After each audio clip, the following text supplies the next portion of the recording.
नमस्कार, बहुत स्वागत है आपका। मैं हूं आपके साथ प्रेरणा मिश्रा और लगातार आपको अपडेट्स दे रहे हैं किस तरह से सीहोर में रेस्क्यू ऑपरेशन जारी। और अब बात मौत की सुरंग जिंदगी की जंग को लेकर।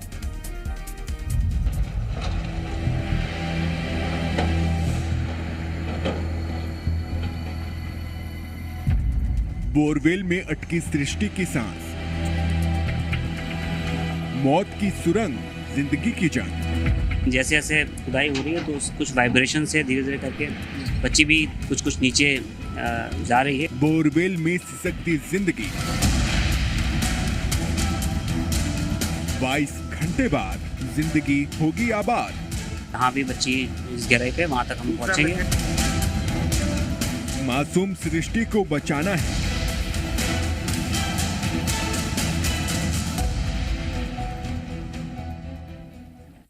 तो मासूम सृष्टि को बचाने की जो जंग है वो लगातार जारी। और एक बड़ा अपडेट इस ऑपरेशन से जुड़ा आपको दे देते हैं। बड़ी मुंगावली गांव में सेना ने मोर्चा संभाल लिया है।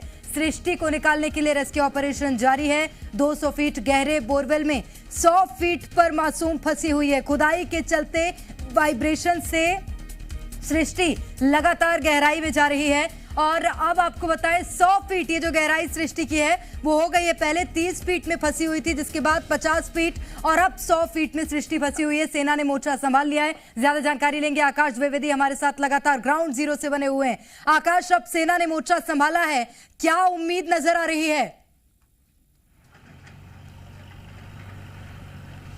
देखिए, उम्मीद है कि इस रेस्क्यू ऑपरेशन को और तेज किया जाएगा। इसके साथ ही ये देखना होगा कि सेना क्या कोई नई रणनीति तैयार करती है, क्या कोई नए तरीके से रेस्क्यू किया जाता है, या फिर जो पैरेलल गड्ढा खोदा जा रहा है उसी अनुसार पैरेलल सुरंग बनाकर ही सृष्टि को निकालने की कोशिश की जाएगी। फिलहाल अभी जो अधिकारी हैं वो एसडीआरएफ और एनडीआरएफ की टीम के साथ इस पूरे मसले को लेकर इस पूरी घटनाक्रम को समझ रहे हैं कि आखिर अब तक किन किन ट्रिक्स का इस्तेमाल किया गया है और क्या क्या तकनीकी इस्तेमाल की जा चुकी है और आगे किस तरीके से काम करना है। क्योंकि अब से कुछ देर पहले ही सेना की जो टुकड़ी है बैरागढ़ से वो सीहोर पहुंची है। उसके पहले एक कर्नल पहुंचे थे जिन्होंने स्थितियों का जायजा लिया। पूरी टीम, क्योंकि इसके पहले तक एसडीआरएफ और एनडीआरएफ मोर्चा संभाल रही थी, तो अब तीनों यानी कि सेना की टुकड़ी भी इसमें जुड़ेगी।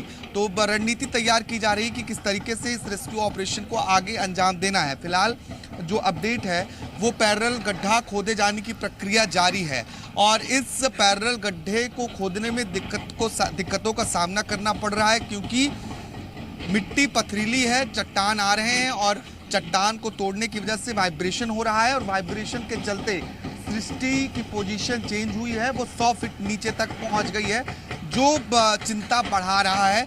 और इस रेस्क्यू ऑपरेशन को खत्म होने में लंबा वक्त लग सकता है, क्योंकि अगर इस तरीके से गड्ढा खोदा जाना है तो समझिए 100 फीट तक गड्ढा खोदा जाएगा, तब ये पैरेलल सुरंग बना पाएंगे। ये बहुत गहराई की बात है। अब ऐसे में ये देखना होगा कि सेना किस रणनीति के अनुसार इस रेस्क्यू ऑपरेशन को शुरू करती है।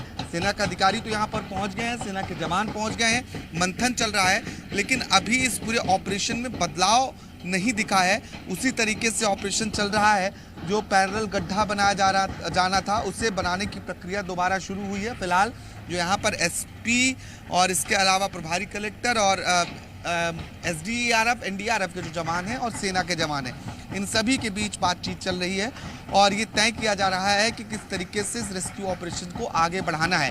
क्योंकि 100 फीट की गहराई ये बहुत ज़्यादा है और क्योंकि 30 फीट तक जब गड्ढा खोदा जाना था तो ये था कि 32 फीट तक पैरेलल गड्ढा खोदकर सुरंग बनाकर बच्ची को निकाल लेंगे, लेकिन अब ये 100 फीट पर मूवमेंट जो हो रहा है उससे चिंताएं बढ़ी हैं। और अब ये भी है कि बीती रात से अब जो सृष्टि का मूवमेंट है वो दिखाई नहीं दे रहा है, यानी कि किसी तरीके से मूवमेंट नहीं हो पा रहा है। तो ये एक चिंता का विषय है, क्योंकि 20-22 घंटे बीत रहे हैं प्रेरणा, और लगातार यहाँ पर रेस्क्यू ऑपरेशन चल रहा है।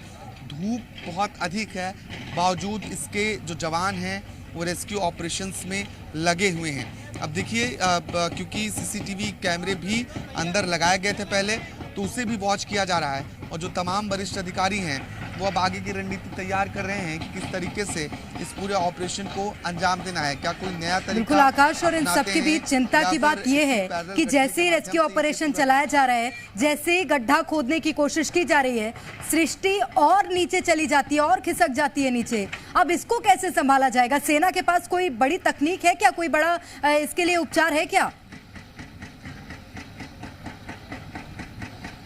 देखिए, फिलहाल अभी ऐसी कोई जानकारी नहीं दी गई है, क्योंकि अगर पत्थर तोड़ा जाएगा तो वाइब्रेशन होगा, क्योंकि वाइब्रेशन हम जहां खड़े हैं वहां तक महसूस हो रहा है हल्का, तो और जहां सृष्टि है उससे पत्थर तोड़ने की जो जगह है वो दूरी बहुत ज़्यादा नहीं है, कुछ फीट का अंतर है। तो ऐसे में पत्थर को तोड़ने में जो वाइब्रेशन होता है उसे रोक पाना लगभग नामुमकिन है।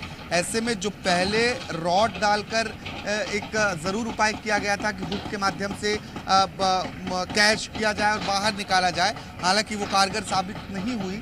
कुछ इस तरह की नई प्रक्रिया को अगर अपनाते हैं तो ये सिलसिला थम सकता है कि पोजीशन चेंज ना हो और गहराई में सृष्टि ना जाए।